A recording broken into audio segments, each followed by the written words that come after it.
Batam, salah satu kota di Provinsi Kepulauan Riau, Indonesia yang letaknya sangat strategis, berada di jalur pelayaran internasional. Batam memiliki jarak yang sangat dekat dengan Singapura dan Malaysia. Hal ini pula yang membuat Batam menjadi lokasi menarik bagi para turis mancanegara untuk singgah ke tanah air. Bahkan Batam sempat disebut-sebut sebagai Singapuranya Indonesia.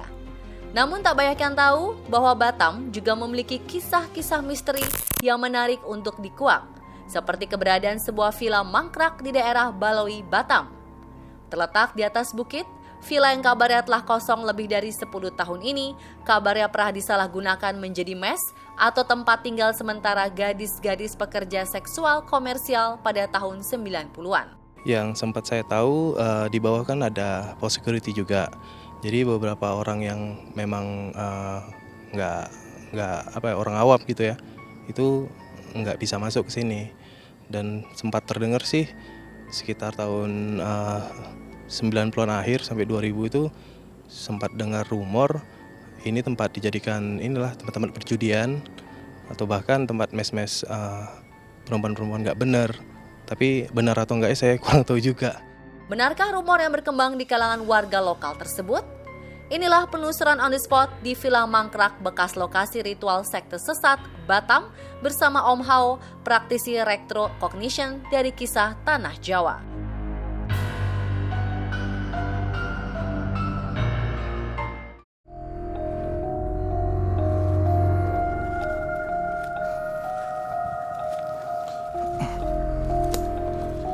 Ya, jadi pemirsa, ini saya dan rekan-rekan ada di Baloi, tepatnya di Batam, Kepulauan Riau. Dan ini saya berada di suatu tempat di mana dahulunya sangat ramai kalau yang saya rasakan. Jadi tempat seperti hiburan gitu, tempat hiburan malam, dan ini menjadi sebuah villa. Dan tadi saya sempat masuk ke dalam, itu karena ada sesuatu getaran yang menarik untuk masuk ke dalamnya, dan yang saya rasakan di sana ada sepasang makam. Jadi makam ini kalau tadi yang sudah saya jumpai secara residual energi dahulunya itu yang disemayamkan di situ seperti pasangan etnis Tionghoa gitu, karena menggunakan baju Cheongsam. Dan tadi saya sudah minta izin nanti untuk merasakan energinya seperti apa yang ada di sini. Dan ini ada angin itu memberikan sinyal sebenarnya informasi yang akan diberikan pada kesempatan ini.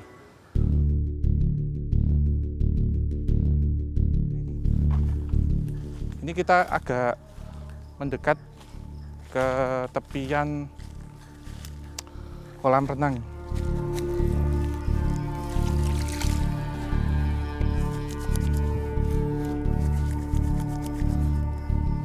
Ya, jadi ini memang dahulunya dibangun sekitar akhir tahun 90-an dan ini menjadi tempat villa. Jadi untuk peristirahatan, tetapi dalam peristiwanya ini yang saya rasakan mengalami banyak peristiwa-peristiwa dari yang dipakai untuk tempat hunian ataupun untuk tempat tinggal. Saya lihat para pekerja asing ya dari Eropa gitu.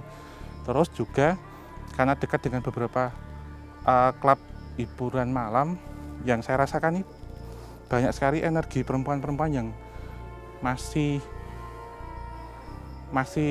tertahan di sini. Tapi menurut saya ini residualnya negatif.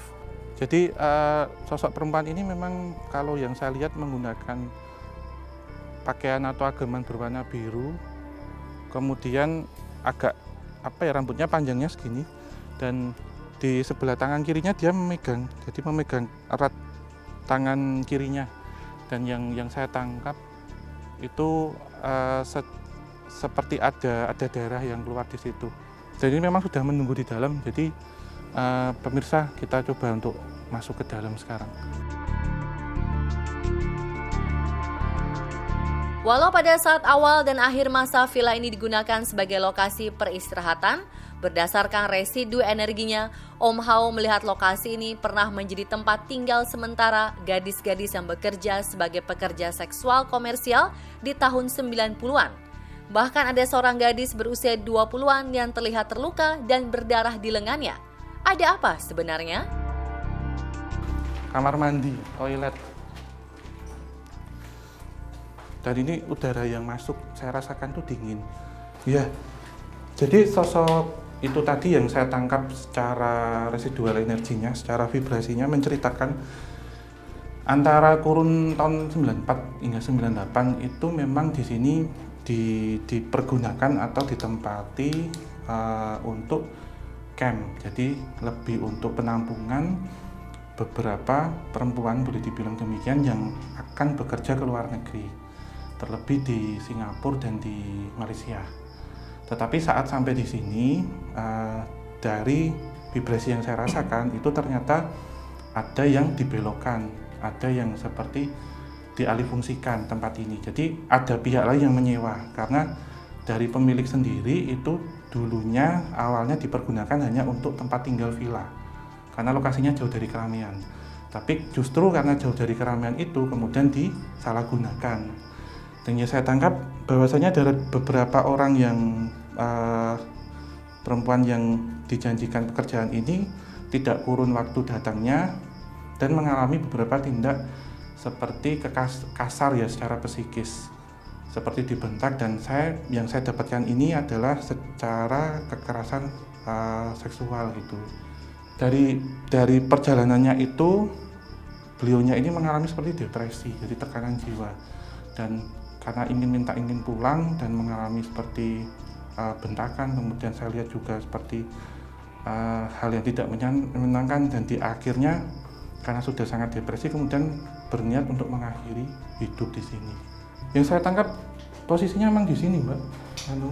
Pemirsa, posisinya itu di sini, dan waktu itu ini tertutup, jadi mengundang kecurigaan penghuni rumah yang lain, karena di sini memang dipergunakan untuk menampung 30 lah sampai 20 sampai 30 orang, dan beliau ini menyendiri waktu masuk ke sini. Dan saya lihat di sini, jadi ini ada seperti shower air itu masih memancar, dan duduk di sini ya, persis agak ke sini karena ini airnya memancar.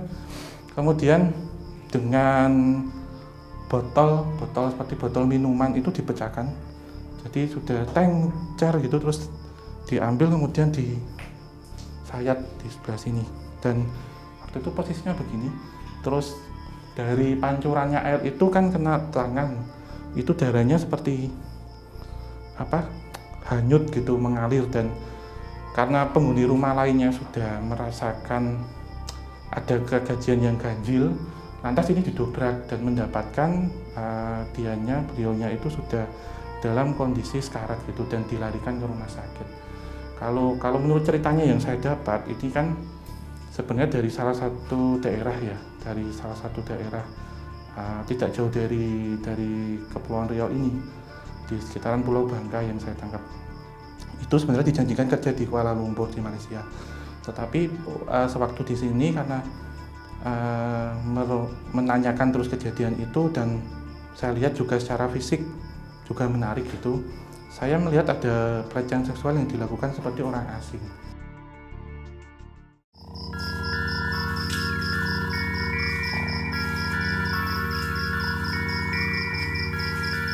Ketika tiba di depan bangunan utama, Om Hao teralihkan dengan sebuah residu energi yang terjadi di ruangan sebelah kanan villa. Ya, jadi pemirsa, ini kita sudah sampai di depan dari bangunan utama ya. Sebenarnya secara pandangan itu saya lebih tertarik ke sebelah kiri, karena sosok yang tadi saya sampaikan itu sekarang sudah menunggu di sebelah kiri.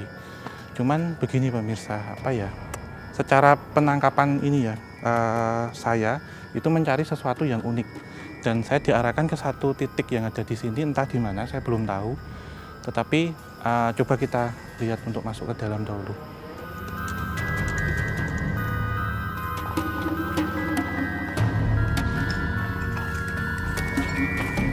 Jadi ini memang ada satu ruang kecil dan posisinya seperti di bawah tangga.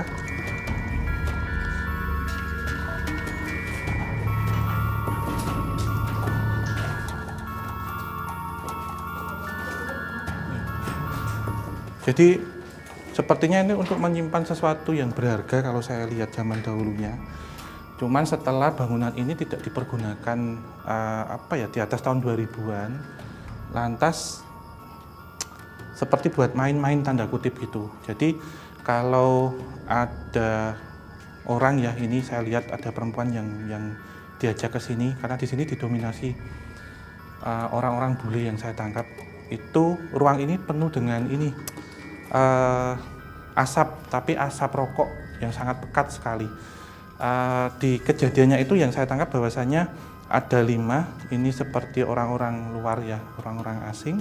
Ada 1 perempuan lokal yang waktu itu seperti melayani seperti minuman keras gitu.